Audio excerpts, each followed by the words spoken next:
بعض مذہبی رہنماؤں نے غلو کیا اور تمام خواہشات سے کنارہ کشی کو دین کا نام دیا۔ عیسائیوں میں ایسا بہت ہوتا تھا کہ تمام خواہشات کو چھوڑ کے جنگل میں نکل جاتے تھے، سب سے کنارہ کشی اختیار کرتے تھے، اس کو نام دیتے تھے تقویٰ کا۔ اسے کیا نام دیتے تھے؟ تقویٰ۔ بس دنیا سے بے رغبتی ہر چیز میں۔ اسلام میں تقوی کا یہ مفہوم نہیں ہے،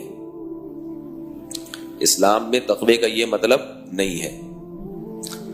تقویٰ کا مطلب ہے ان چیزوں سے بچنا جن چیزوں سے بچنے کا اللہ نے حکم دیا ہے۔ بات آ رہی ہے سمجھ میں؟ ہر چیز سے بچنا ضروری نہیں، بلکہ عجیب بات یہ ہے کہ بعض خواہشات ایسی ہیں کہ ان کی تکمیل کر لینا عبادت ہے۔ ان خواہشات سے اپنے آپ کو دور رکھنا یہ تقوی کے منافی ہے۔ ہر خواہش سے اجتناب کرنا یہ تقوی نہیں ہے، اور بلکہ اس کے برعکس ہے کہ بعض خواہشات ایسی ہیں کہ ان کی تکمیل کر لینا کیا ہے؟ تقوی ہے۔ دیکھو، افطار کے وقت آپ کا افطاری کرنے کا دل چاہتا ہے کہ نہیں چاہتا؟ تو تقوی کا تقاضا کیا ہے کہ اس دل کی چاہت پر آپ عمل کریں یا بچیں؟ بول لیں گے نا تو بات فائدہ ہوگا بہت انشاءاللہ۔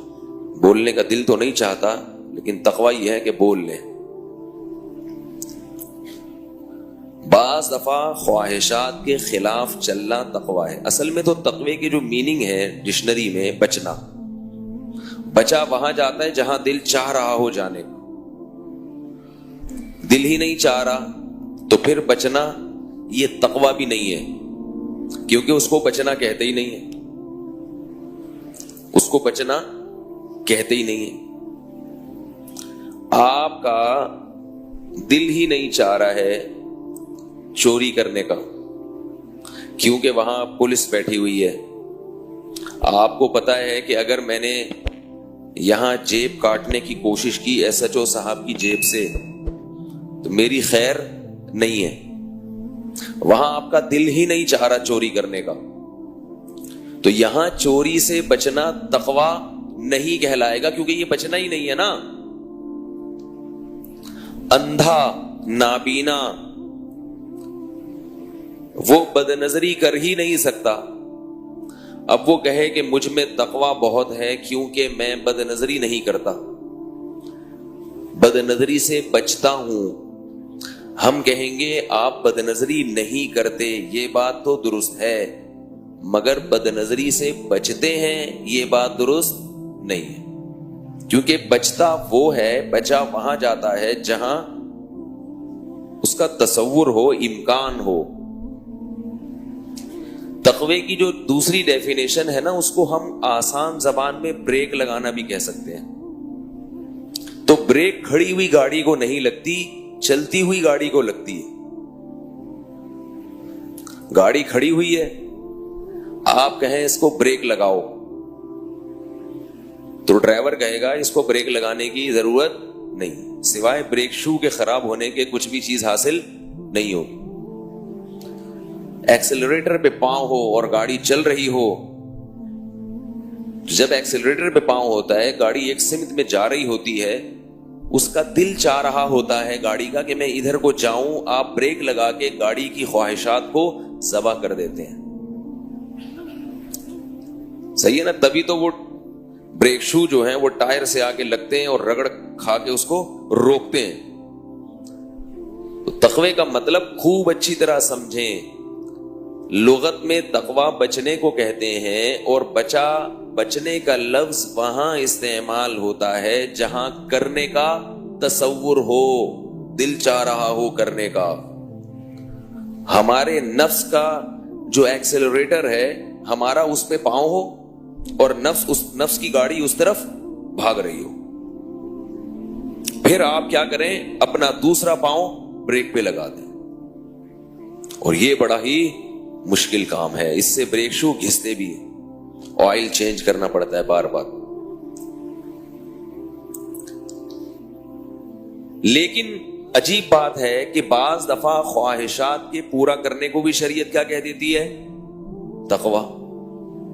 حالانکہ تقوی کی لغوی ڈیفینیشن کے یہ خلاف ہے.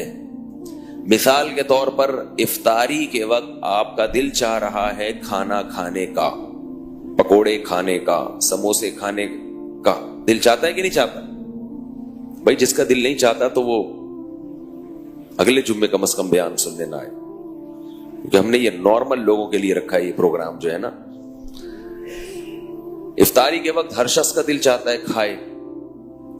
اب ایسی صورت میں لغت کے اعتبار سے تقوی کیا ہے, ڈکشنری کے اعتبار سے تقوی کیا ہے کہ مت کھاؤ. لیکن شریعت کیا کہتی ہے کہ کھا لو. تو پتہ یہ چلا کہ لغت میں جو تقوی کی ڈیفینیشن ہے اور شریعت میں جو تقوی کی ڈیفینیشن ہے اس میں تھوڑا سا فرق ہے. لغت میں تو کہیں گے بچنا, چاہے اچھے کام سے بچنا ہو برے کام سے, وہ جہاں بھی بچیں گے بریک لگائیں گے بس وہ تقوی ہے. شریعت میں کہتے ہیں بچنا بشرطے کہ شریعت نے بچنے کا حکم دیا ہو, اور اگر شریعت نے کرنے کا حکم دیا تو وہ کرنا تقوی ہے, گو کہ وہاں بچا نہیں جا رہا. تو میں یہ عرض کر رہا تھا کہ جو تقوی ہے نا, تقوی لغت میں تو کہتے ہیں بچنے کو, لیکن شریعت میں تقوی کا کیا مطلب ہے کہ جہاں اللہ نے بچنے کا حکم دے دیا وہاں بچنا, اور جس کام کو اللہ نے کرنے کا حکم دے دیا وہ کام کرنا. تو میں یہ عرض کر رہا تھا بعض دفعہ کام کا دل چاہ رہا ہوتا ہے اور اس کو کرنا پھر بھی تقوی ہوتا ہے. تو افطاری کے وقت آپ کا دل چاہ رہا ہے افطاری کرنے کا, تقوی کا تقاضا بھی کیا ہے, بولو نا بھائی افطاری کر لو. یہی شریعت میں جس کو تقوی کہا گیا, کیونکہ اللہ خوش ہو رہے ہیں. سحری کھانے کا دل چاہتا ہے نا, اس لیے چاہتا ہے کہ نہیں کھائی تو سارا دن پیٹ کمر سے چپکا رہے گا. اتنے موٹے موٹے الارم لگا کے سوتے ہیں بھائی ایسا نہ ہو, کیونکہ گرمیوں کے روزے چل رہے ہیں. اور بعض دفعہ بعض لوگ تراویح کے بعد کھانا نہیں کھاتے, افطاری میں ہی کھا لیتے ہیں, پھر وہ سحری میں جا کے کھاتے ہیں. اگر سحری میں آنکھ نہیں کھلی گئے. اور یاد رکھو سحری میں اگر آنکھ نہ کھلے تو روزہ پھر بھی فرض ہے, آپ روزہ چھوڑ نہیں سکتے کہ یار اب تو ایکچولی بڑی پرابلم ہو گئی ہے, رکھنا پڑے گا. اور کوئی بھی نہیں مرتا, بھوک کا کوئی نقصان نہیں ہے. جو ڈاکٹر حکیم کہے نا بھوکا رہنے سے نقصان ہوتا ہے اس کو میرے پاس لاؤ. بھوکا رہنے کا صحت کو کوئی نقصان نہیں ہے, فائدے ہی فائدے ہیں. آپ کا جگر بہت اچھا ہو جاتا ہے, کام کرنے کے لائق ہو جاتا ہے. بھوکا رہنے کا ایک نقصان ہے وقتی کمزوری. وقتی سمجھتے ہیں, ٹیمپریری کہتے ہیں نا وقتی کو. بعض دفعہ کوئی لفظ میں الٹا بھی کہہ دیتا ہوں. تو وقتی کمزوری, ویکنس, تھوڑے سا مرجھایا ہوتا ہے آدمی. تو وقتی کمزوری کتنی ہی لمبی ہو جائے, 2 نوالے کھاؤ گے وہ 2 چند سیکنڈ کے اندر وہ ختم. اب دیکھو ہم روزے میں گرمی بعض دفعہ ہوتی ہے, کہیں کام سے نکلے بغائے ایسے مرجھائے ہوئے, اثر تک عجیب حالت ہو چکی ہوتی ہے, بالکل ایسے جھوم رہے ہوتے ہیں. افطاری کے وقت آپ نے کیا ایک پکوڑا رکھا, ایک آدھ گلاس شربت کا یا پانی کا پیا, ایک دم کمر سیدھی ہوتی ہے کہ نہیں ہوتی, ایک دم فٹ فاٹ. مغرب میں کیسے اچھلتے ہوئے پریڈ کرتے ہوئے آ رہے ہوتے ہیں, نماز بھاگے ہوئے آ رہے ہوتے. اثر میں آپ لوگوں کے نماز کے لیے آنے کا اسٹائل دیکھیں اور مغرب میں زمین آسمان کا فرق ہوتا ہے. تو یہ 2 نوالے آگ لگا دیتے ہیں جسم میں جا کے, اور اس سے ہمیں یہ بھی پتہ چل جاتا ہے کہ ہمیں اپنے جسم میں انرجی پیدا کرنے کے لیے زیادہ کھانے کی ضرورت نہیں ہے. یہ تو اب ڈاکٹر بھی اس طرف آ گئے ہیں. بعض ڈاکٹر پہلے کہتے تھے بس ہر وقت کھاتے رہو, تھوڑا تھوڑا کچھ نہ کچھ کھاتے رہو. اب ان کی بھی یہ رپورٹ ہے کہ ہمیں اتنی کیلوریز کی ضرورت نہیں ہوتی جتنی ہم کھا رہے ہیں. بہت تھوڑا کھا کے بہت اچھا چل سکتے ہیں. اور یاد رکھو انسان کو اللہ نے شاید بنایا ہی بھوکا رہنے کے لیے. کچھ نہ کچھ بھوک ہر وقت لگتی رہے اس کو، پھر سیٹ رہے گا وہ. تو یہ روزے سے عادت ڈالو کم کھانے کی. تو ہمارا دل چاہتا ہے کھانے کا، ہم کھا لیتے ہیں اور ہمیں کیا ملتا ہے اس کھانے پہ؟ ثواب. سحری میں ہمارا دل چاہتا ہے کھانے کا، کیونکہ نہیں کھایا تو بڑے پرابلم آئے گی.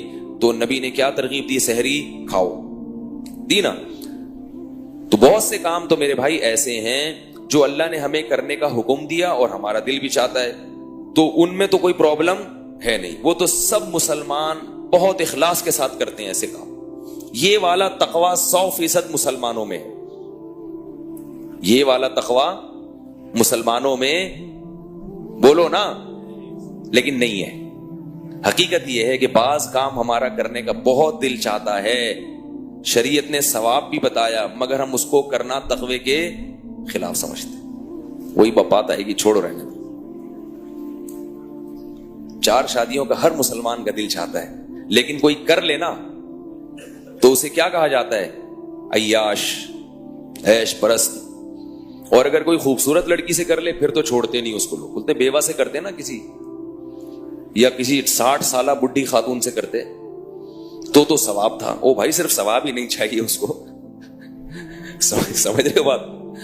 ایک صاحب میرے پاس آئے، نوجوان تھا، 25-26 سال عمر تھی. تو اس کے لیے رشتہ آیا 55 سال کی خاتون کا. تو وہ نکاح کا پروگرام بنا لیا انہوں نے. میں نے کہا آپ کیوں کر رہے ہیں 55؟ آپ کی عمر 25 سال ہے. کہہ رہے سنت ہے. کیا کہہ رہے ہیں؟ میں نے کہا اللہ کے بندے اپنی جان پر کیا کرو؟ رحم کرو. وہ نبی صلی اللہ علیہ وسلم کا حوصلہ تھا کہ انہوں نے 40 سالہ بیوہ سے 2 دفعہ بیوہ ہوئی تھی ان سے نکاح کیا. میں نے کہا اگر آپ نے ایک اور کرنی ہے تو پھر تو ٹھیک ہے، اس سے کر لو. ایک رہے گی ثواب کے لیے، ایک اپنی خواہش کے لیے، تاکہ حرام سے بچو. اور اگر ایک ہی کرنی ہے تو پھر یہ مطلب شکر ہے مجھ سے مشورہ لے لیا انہوں نے. کیونکہ جب وہ 55 سال کی خاتون سے نکاح کرتے، 25 سال کا جوان آدمی، تو تھوڑے 5 سال میں وہ 55 کا ہو جاتا. لوگ کہتے کہ آپ شناختی کارڈ میں 30 کے ہیں، ویسے کتنے کے ہیں؟ ٹھیک، مر جاؤ گے. میں نے کہا اور پھر محبت نہیں ہوگی اس سے تو اس کے حقوق کیسے ادا کرو گے؟ تو یہ مطلب نہیں ہوتا تقوی کا. ٹھیک ہے نا. نکاح میں تو اللہ نے فرمایا فَانْكِحُوا مَا طَابَ لَكُمْ، جو تمہیں پسند آئے ان سے نکاح کرو. تو پسند آ رہی ہے تو ٹھیک ہے، چاہے 55 کی کیا 60 کی بھی ہو. اگر پسند آ رہی ہے، پسند نہیں آ رہی تو پھر یہ سوچو کہ میں کیوں کر رہا ہوں. اگر ثواب کے لیے کر رہا ہوں تو بھائی ثواب کے علاوہ بھی نکاح سے بہت ساری چیزیں مقصود ہوتی ہیں. اولاد بھی چاہیے ہوتی ہے. 55 سال والی کی اولاد تو نہیں ہوگی نا. پھر کیا کرو گے مستقبل میں جب اولاد نہیں ہوگی؟ بڑھاپا کیسے گزارو گے؟ اور اولاد کے بھی بڑے فضائل ہیں. دوسرا، اپنے آپ کو حرام خواہش سے کیسے بچاؤ گے؟ بازار میں نکلو گے، ہر طرح کی چیزیں نظر آئیں گی، تو بیوی کے پاس آؤ گے تو کیا بولو گے؟ بھائی یہ یار وہ جو ہے نا، نہیں دل پھر مائل نہیں ہوگا، گناہوں میں پڑ جاؤ گے. ایسا ہوا ہے، بہت سے لوگ کرتے ہیں ایسے. تو شکر ہے مشورہ لے لیا تھا. تو حلال چیز جو ہے نا، بعض دفعہ کسی کام کا دل بھی چاہتا ہے اور اللہ کہہ بھی رہے تھے کر لو. اب کیا ہے کہ آپ کو میں 2 ٹوک باتیں کرنے کا عادی ہوں، اگر آپ ناراض نہ ہو. آپ کو آفس میں کوئی لڑکی پسند آ رہی ہے، اس سے آنکھ مٹک کے مت کرو، اس سے شادی کر لو. بعض لوگ یہ کہتے ہیں کہ وہ تو لڑکیاں پسند آتی ہیں تو یہ تو حرام خواہش پیدا ہوتی ہے، تو حرام خواہش پوری کرنے کے لیے شادیاں رچائی جا رہی ہیں. تو بھائی جب اس سے نکاح کر لیا تو وہ حرام نہیں رہی نا. دیکھو اگر تمہیں کوئی پسند آئے گی آفس میں، اگر تم شادی نہیں کرو گے تو وہ کیا کرو گے؟ پھر اس سے تم دوستیاں کرو گے. اگر تم نہیں کرو گے تو کوئی اور کر دے گا، کیونکہ تمہیں پسند آ رہی ہے، اس کا مطلب اٹریکشن ہے اس میں، تو کوئی اور گناہ کرے گا. تو تم اگر اس سے شادی کر لو گے تو تمہاری حلال خواہش بھی پوری، تم بھی گناہ سے بچ گئے، اس لڑکی کو بھی گناہ سے بچا لیا، اور کسی اور شخص کو بھی گناہ سے بچا لیا کہ اگر تم نکاح نہ کرتے تو وہ دوستیوں میں پڑ جاتا. تو فائدے ہی فائدے ہیں کہ نہیں ہیں؟ اب اتنی کامن سینس کی باتیں ہیں لیکن پبلک کی سمجھ میں نہیں آتی. کوئی بات نہیں، جیسے چل رہے ہیں چلتے رہیں. تو تقوی کسے کہتے ہیں؟ اللہ کے احکام کو. بولو بھائی، یہ میں جان جان کر ٹاپک لاتا ہوں، یہ نہ سمجھو کہ مجھ پہ یہ مسلط ہو گیا ہے. ہاں، بعض لوگ مجھے تانا دیتے ہیں کہ یار آپ سے برداشت نہیں ہے، پھر لے آتے ہیں. یہ جان بوجھ کر لاتا ہوں میں، معاشرے کی ضرورت ہے. سمجھ رہے ہو؟ اتنا بے وقوف نہیں ہوں کہ ایک چیز میرے اوپر. اور مجھے یہ بھی پتا ہے کہ بہت سے لوگوں کو یہ ٹاپک بہت ناپسند ہے، اس کے باوجود میں اس ناپسندیدہ ٹاپک پہ بات، حالانکہ ہے کتنا پسندیدہ، ہے کتنا پسندیدہ ہے، پھر بھی لوگ کیا کہتے ہیں، ناپسند. تو وہ ایک ہمارے دوست ہیں یو کے میں، وہ ان کی کوئی کولیگ تھی، تو وہ میرے پاس فون آتے تھے، یار یہ مسئلہ ہے، یار یہ. میں نے کہا بھائی شادی کر لے یار. کہنے فلپینی ہے، میں کہاں سے شادی کروں گا اس سے. میں نے کہا مسلمان کرنے میں کتنا ٹائم لگتا ہے. تو مسلمان کیا، شادی ہو گئی، 3-4 سال ہو گئے. دیکھو گناہ سے اس کو بھی بچا لیا، خود بھی بچ گئے، تو اس میں کیا جا رہا ہے. نہیں کرو گے تو وہ بھی گناہ میں مبتلا ہوگی، کسی دوسرے مسلمان کو بھی خراب کرے گی. تو بعض چیزیں ایسی ہیں کہ ہمارا دل اولاد سے محبت کا دل چاہتا ہے کہ نہیں چاہتا، تو شریعت نے روکا ہے ہمیں اس سے. بیوی سے محبت کا دل چاہتا ہے کہ نہیں چاہتا، تو شریعت نے روکا ہے اور عبادت قرار دے دیا. ماں باپ سے محبت عبادت. پیسے کمانے کا دل چاہتا ہے کہ نہیں چاہتا، تو اللہ نے کہا کماؤ بھائی. نہیں کماؤ گے تو کیا ہوگا، بھیک مانگو گے، لوگوں کے سامنے ہاتھ پھیلاؤ گے. مشرکین مکہ جب حج کرنے جاتے تھے تو زیادہ راہ نہیں لے کے جاتے تھے، کہتے تھے ہم اللہ کے گھر جا رہے ہیں، اللہ پہ توکل کر کے جائیں گے، اللہ کھلائے گا اللہ پلائے گا. پھر جب چوڑے میں آتے تھے نا تو بھیک مانگنا شروع کر دیتے وہاں جا کے. تو اللہ نے فرمایا وَتَزَوَّدُوا، جب حج کرنے جاؤ زاد راہ لے کے جاؤ، فَإِنَّ خَيْرَ الزَّادِ التَّقْوَىٰ، اس لیے کہ سب سے بہترین ذات تقویٰ ہے. کیا مطلب، وہاں جا کے لوگوں کے سامنے ہاتھ پھیلانے کا گناہ، اس سے بچنا سب سے بہترین زاد راہ ہے. تو اللہ کو یہ پسند نہیں ہے کہ لوگوں کے سامنے ہاتھ پھیلاؤ. تو کوئی اس نیت سے کماتا ہے کہ میں کسی کے سامنے ہاتھ نہ پھیلاؤں، یہ بہت بڑی نیکی ہے. رمضان میں نا پتا ہوتا ہے کہ میرے پاس لوگ زکوٰۃ اور صدقات کی کچھ رقمیں بھیجتے ہیں غریبوں کو دینے کے لیے. بہت سارے آرٹیفیشل غریبوں کا میرے پاس رمضان میں رش ہوتا ہے، اور میں چہرہ دیکھ کے اندازہ لگا لیتا ہوں کہ یہ کتنی بڑی فلم ہے. ایسی کہانیاں گڑھتے ہیں آ کے، مولوی صاحب ایکچولی بات اصل میں یہ ہے کہ میں تو مانگتا ہی نہیں. ہمارے تو باپ نے یعنی سارے پورے وہی الفاظ نہیں ہیں، تھوڑا سا میں اپنا بھی مسالہ لگا رہا ہوں، لیکن اسٹائل یہی ہوتا ہے اسی قسم کہ ہمارے تو ابا نے بھی منع کیا مانگنے سے، ہمارے تو باپ دادا میں رواج ہی نہیں ہے. لیکن مسئلہ کچھ ایسا آ گیا ہے کہ بس وہ اگر میں نے یہ نہیں کیا تو میں ناجائز کی طرف چلا جاؤں گا، اور میں گناہ سے بچنا چاہتا ہوں. ان کو پتا ہے نا مولوی کی جیب سے کیسے پیسے نکلیں گے. تو کتنا افسوس کی بات ہے نا، کتنے افسوس کی کہ آپ لوگوں کے سامنے بھیک مانگ رہے ہو. اور بھکاریوں کے بارے میں میرا تجربہ ہے کہ کسی کو ایک دفعہ دے دو، موت تک آپ کی جان نہیں چھوڑے گا. ایک مشہور بھکاری ہے ہمارے محلے میں، پہلے میں اس کو میرے پاس آتا تھا، میں اس کو دے دیتا تھا، میں سمجھتا تھا بیچارہ مستحق ہے. کسی نے بتایا کہ یہ میرے پاس بھی آتا ہے، یہ فلاں کے پاس. پہلے میں سمجھتا تھا کہ یہ بھکاری نہیں ہے، یہ تو میرے سے اس خصوصی تعلق ہے، تو اس بیس پر وہ شو بھی یہی کرتا تھا. پتا چلا کہ محلے میں ہر ایک کے سامنے اس نے یہی شو کیا ہوا ہے کہ میں بھکاری نہیں ہوں، صرف آپ سے خصوصی تعلق کی بیس پر آپ کے سامنے اپنی حاجت رکھ رہا ہوں. تو مخصوص ڈریس ہوتا ہے ان لوگوں کا، پھٹے پرانے کپڑے ہوتے ہیں، چاہے یہ کروڑوں روپے کے مالک بھی ہوں پھر بھی دھوتی بنیان میں ہی گھومیں گے یہ. تو اللہ نے کیا فرمایا کہ بہترین ذات کیا ہے، تقویٰ. تو پیسے کمانے کا دل چاہتا ہے نا، یہ بھی تقویٰ ہے. کماؤ بھائی، اللہ نے کب روکا ہے، لیکن حلال کماؤ. بہت سارے کام ایسے ہیں جو ہمارا دل چاہتا ہے. اچھا بعض چیزیں تقوی میں ایسی بھی ہیں کہ ہمارا دل نہیں چاہتا کہ ہم نہیں کریں. تقویٰ بھی یہی ہے کہ نہیں کرو، لیکن پھر بھی ہم کرتے ہیں. جب میت ہو جائے تو دل چاہتا ہے کہ پیسے اڑائیں، اتنی محنت سے ہم نے جو پیسے کمائے ہیں وہ دیگوں میں اڑا دیں. دل چاہتا ہے، کسی کا دل نہیں چاہتا، لیکن ہم پھر بھی اڑاتے ہیں. ہمارا دل نہیں چاہتا کہ ہم پیسے اڑائیں، اللہ بھی کہتے ہیں کہ نہیں اڑاؤ، مگر ہم اپنے نفس کی خواہش کے خلاف چل کے گناہ کر رہے ہوتے ہیں. اللہ کے بندوں کم از کم وہ گناہ تو چھوڑ دو جن کا دل ہی نہیں چاہتا، ٹھیک ہے نا. وہ گناہ تو چھوڑ دو جن کا دل چاہتا ہی نہیں ہے. وہ گناہ کرو جس کا دل چاہتا ہے، سزا تو اس کی بھی ہے لیکن مزہ بھی تو ہے نا. ایک گناہ ہے جس کا دل نہیں چاہ رہا پھر بھی کر رہے ہو، خام خواہ کی ٹھکائی، یہاں بھی ٹھکائی اس لیے کہ دل نہیں چاہ رہا اور وہاں بھی ٹھکائی. کسی کا دل نہیں چاہتا اپنا پیسہ اڑانے کا، اسراف کرنے کا. پیسہ سب کو عزیز ہوتا ہے اور ہونا بھی چاہیے، اللہ کی بہت بڑی نعمت ہے، اس سے بہت سارے کام بن جاتے ہیں انسان کے، دین اور دنیا دونوں کے کام بنتے ہیں پیسے سے. حکیم الامہ مولانا اشرف علی تھانوی رحمہ اللہ نے لکھا ہے کہ پیسے کو معمولی نعمت نہیں سمجھنا چاہیے، بہت بڑی نعمت ہے. ہاں اگر اللہ نے کسی کو نہیں دیا تو صبر کرے، پھر وہ غربت والی نعمت کو سوچے کہ نبی صلی اللہ علیہ وسلم کو اللہ نے مسکین بنایا تھا. لیکن جب ہے اس کو ضائع, اگر پیسہ کم درجے کی نعمت ہوتا تو اللہ اس کو اڑانے کی اجازت دیتے کہ یہ تو کچھ بھی نہیں ہے, اڑا کے ختم کر دو. اسراف کو اللہ نے کتنا کبیرہ گناہ قرار دیا, کتنا کبیرہ گناہ قرار دیا. تو کسی کا بھی دل نہیں چاہتا فضول اڑائے, مگر پھر بھی نہ چاہتے ہوئے اڑاتے ہیں شادیوں میں, دعوتوں میں, پھر بعد میں خود ہی بیٹھ کے رو رہے ہوتے ہیں, ہائے یہ کیا ہو گیا, ہائے. 2 دن کی خاطر نا پبلک کو خوش کرنے کے لیے مہندی مایوں, 1 ہفتے کی وہ شادی کی پوری وہ ہوتی ہے, 1 ہفتے پبلک کو خوش کرنے کے لیے اڑا دیتے.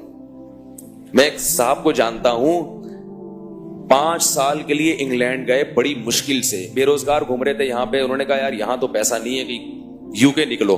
الٹے سیدھے جعلی والی کاغذات بنا کے کہاں نکل گئے, یو کے. 5 سال انہوں نے ہوٹل میں ملازمت کر کے خرکار کی طرح کمایا ہے.